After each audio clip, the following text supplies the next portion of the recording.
Hong Kong-born pianist Chiyan Wong gave his first concert in Lithuania when he was 12. He went on to study in England. Despite his youth, he's already earned accolades from international piano competitions. Currently based in London, he was in town last week for a concert, and he's in our studio today with us.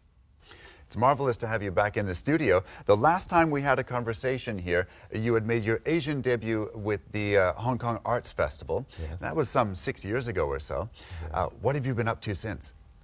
I've been through a lot of studying, preparing, thinking, playing a lot, very often, and I've established some interesting working relationships with certain organizations. Now, you've won an award for your Liszt interpretations, and Liszt seems to be a special composer for you. Why is that?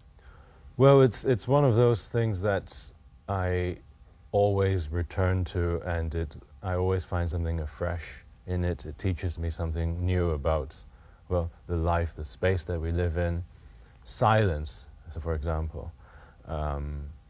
It just endlessly fascinates me. You know, it's so endless, the spectrum of, you know, expression and language and which is it. You have a unique interpretive style, and I understand you're doing even a PhD regarding and around this topic. What can you tell us about that? Yes, well, several audiences and people, you know, interested in my playing have asked me, you know, what is it that makes your playing so peculiar, and why we can hear you in it, yet it mingles so strangely with the music.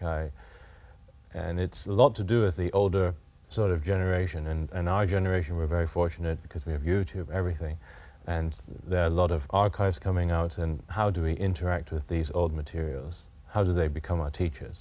This is something I'm very interested in, and PhD is not in writing, but also I will be transcribing works for solo piano, which hasn't been done before, and I'll be giving it, presenting it in a series of recitals also in London. Now, you have some interesting recitals and projects coming up, including a new album, I understand, that's coming out next year. Absolutely. That's Liszt operatic transcriptions, and part of the reason why I came up with the idea to put my the way I think about the music in a PhD like this, in a multifaceted way, is because of the process of recording these works, where the score is not just some manual, but it's a beginning of ideas. So that's the recording, it's a byproduct. And what piece would you like to do for us here in the studio? I'll be playing Grieg's Solveig's Song. Marvelous, I'm looking forward to it. Pleasure.